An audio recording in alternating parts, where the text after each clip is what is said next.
Hare Krishna. Today we shall read from the book Devotees of Krishna. This book has been compiled by Radhika Mataji and Hemangi Gopi Mataji. This book is dedicated to Srila Prabhupada.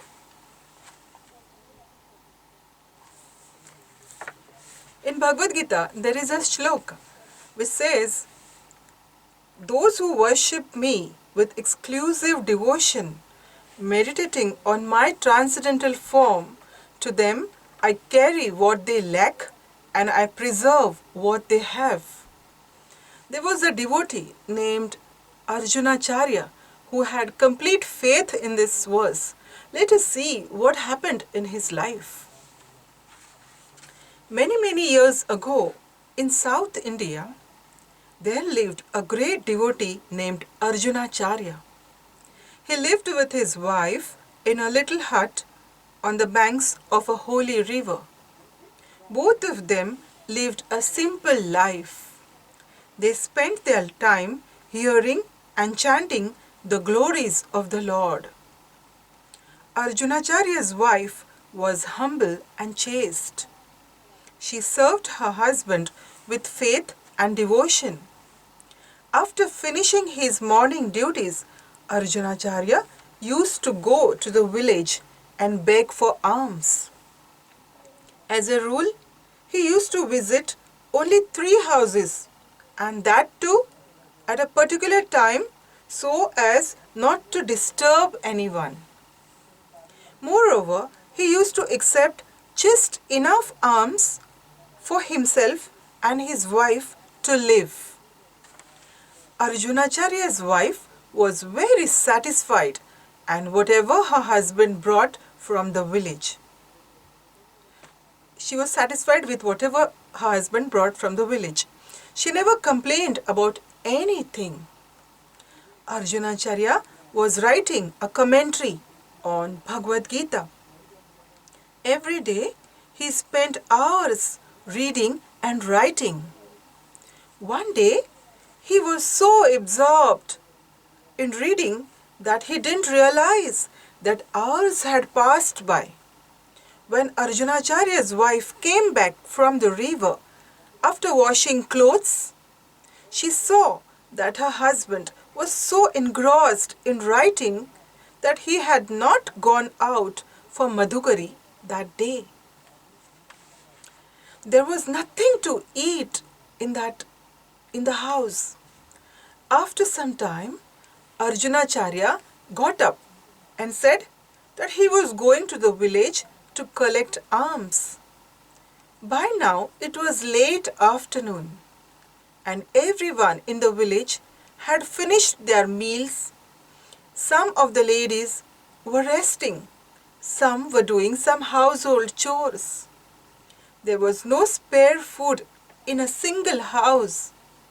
The ladies felt very sad that they could not offer anything. He went home empty-handed. Once more he set to read the Bhagavad Gita. In the 9th chapter, he came across the same shlok, 22nd shlok, which said, Ananyaschintayanto mam ye jana paryupasate tesham nityabhiyuktanam yogakshemam vahamyaham. This shloka means those who worship me with exclusive devotion, meditating on my transcendental form. To them I carry what they lack and I preserve what they have. Arjunacharya started thinking deeply about these words and did not find them to be correct. How could the Lord say Vahamyaham?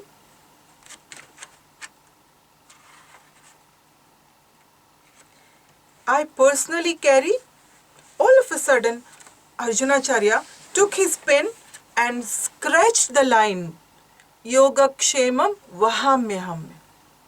Then he told his wife that he was going to the river for bath. Arjunacharya's wife started sweeping and doing other household chores. There were no ingredients for cooking, so she could not do any cooking. She did not mind fasting for a day, but she was worried about her husband. Suddenly, there was a knock on the door. Knock, knock, knock. She opened the door and saw two beautiful young boys standing there. One had a glowing white complexion and was dressed in brilliant blue. The other was a little shorter. His complexion was deep blue and he wore golden yellow garments. Both of them had beautiful lotus-like eyes and were smiling sweetly. They were carrying heavy baskets tied on a long stick.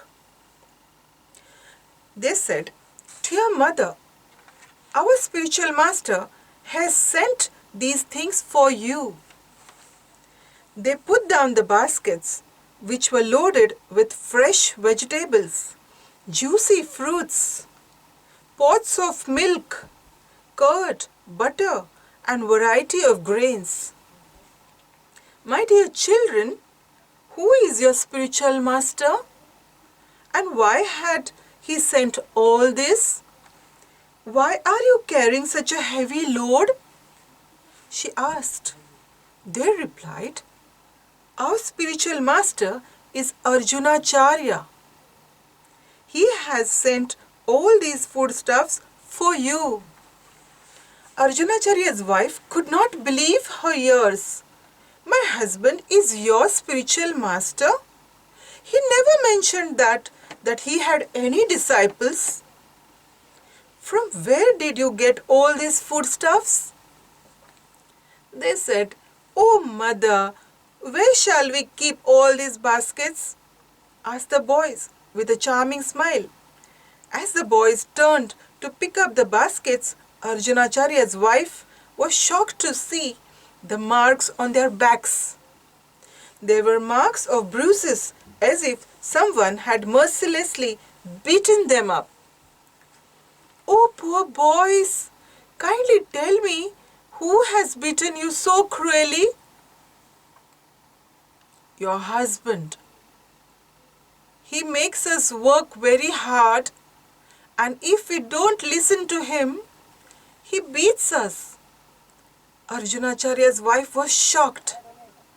She could not believe her ears. She was wondering how her husband could behave in such a cruel way. "Oh, my poor children, please sit. I will apply some sandalwood paste on your backs to relieve you of the pain." She gently rubbed their backs with the paste. "Oh, mother, please let us go. If Arjunacharya comes back, he will be angry." Saying this, the boys ran away. After they left, Arjunacharya's wife sat down as if in a trance. She could not forget the vision of those boys, even for a moment. She felt as if they had captured her heart. Then she got up and started cooking for her husband. When Arjunacharya returned home, he could get the delicious aroma of many dishes.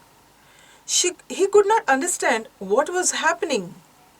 Arjunacharya's wife was standing at the door with a serious expression. "Oh, my dear husband, how could you be so cruel as to beat little children? Why did you make your disciples carry such a heavy load?" Arjunacharya became even more confused. "What disciples? Which children? Whom did I beat? Kindly tell me, what are you talking about?" Arjunacharya's wife told him the whole story. Arjunacharya listened carefully and suddenly realized the truth. He ran inside where his Bhagavad Gita was. It was lying there. He picked it up. He opened the page he had been reading in the morning.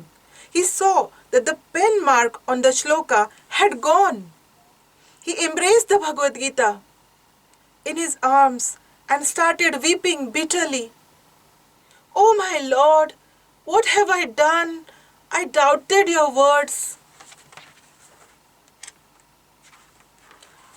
Yogakshemam vahamyaham. It is true. You do come personally to save your devotees. Oh, please forgive me. Please forgive me. He fell onto his knees, sobbing bitterly. His wife came to him and gently asked him what had happened. Arjunacharya explained, "Oh, my dear wife, you are so fortunate. Their lordships Krishna and Balaram had come here and you saw them face to face. You are so fortunate." Arjunacharya's wife exclaimed, "Those charming boys were Krishna and Balaram? Oh, how stone-hearted am I! I could not recognize them." She started weeping. Arjunacharya consoled her, "My dear wife, now I have understood that there is no difference between Lord Krishna and the Bhagavad Gita. The Lord takes care of his devotees. He personally carries what they have and provides what they lack. Come, let us chant and sing together. Hare Krishna.